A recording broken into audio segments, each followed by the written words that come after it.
आखिर इतनी मौतों का जिम्मेदार कौन है? सिर्फ एक सिरप से अफ्रीका के गाम्बिया में 70 से ज़्यादा बच्चों की मौत, उज्बेकिस्तान में 65, कैमरून और इंडोनेशिया में दर्जनों मौतें। और अब सवाल भारत पर है।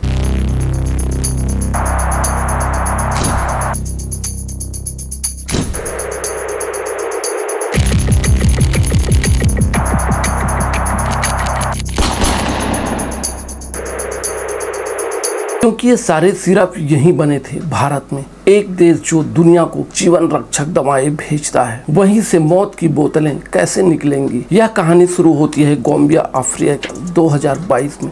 वहाँ बच्चों में एक अजीब बीमारी फैलने लगी, खांसी, बुखार, उल्टी और फिर किडनी फेल।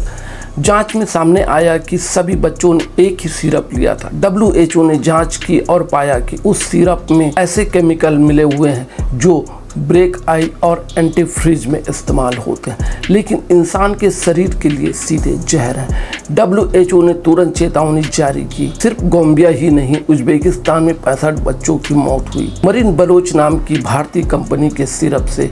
फिर कैमरून में 9 बच्चों की मौत और इंडोनेशिया में 100 से ज़्यादा बच्चों की जान चली गई।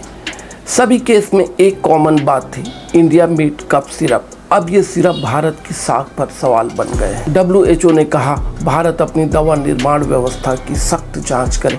WHO के पास ठोस सबूत नहीं थे, पर मौत तो हो चुकी थी, परिवार उजड़ चुके थे और भरोसा टूट चुका था।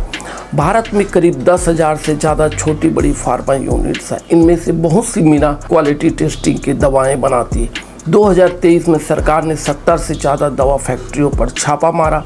जांच में खुलासा हुआ कि कई फैक्ट्रियों के पास लेबोरेटरी तक नहीं थी। कई जगह सीवेज लाइन के पास ही सिरप बनाया जा रहा था और कई दवाओं में टेस्टिंग रिपोर्ट फर्जी थी। यानी जो सिरप बच्चों की खांसी को ठीक करने वाला था, वहीं उनकी मौत की वजह बन गया। भारत दुनिया का सबसे बड़ा जेनरिक दवा निर्यातक है। हमारे देश की दवाएं 200 से ज़्यादा देशों में जाती हैं, लेकिन जब उन्हीं दवाओं से बच्चे मरने लगे तो सवाल उठना लाजमी है, जिम्मेदार कौन? क्या वो कंपनियां जो सस्ता उत्पादन करके मुनाफा बढ़ा रही, या सरकारें जो निरीक्षण में लापरवाही कर रही है, या वो सिस्टम जो मौतों के बाद भी कार्रवाई धीमी करता है?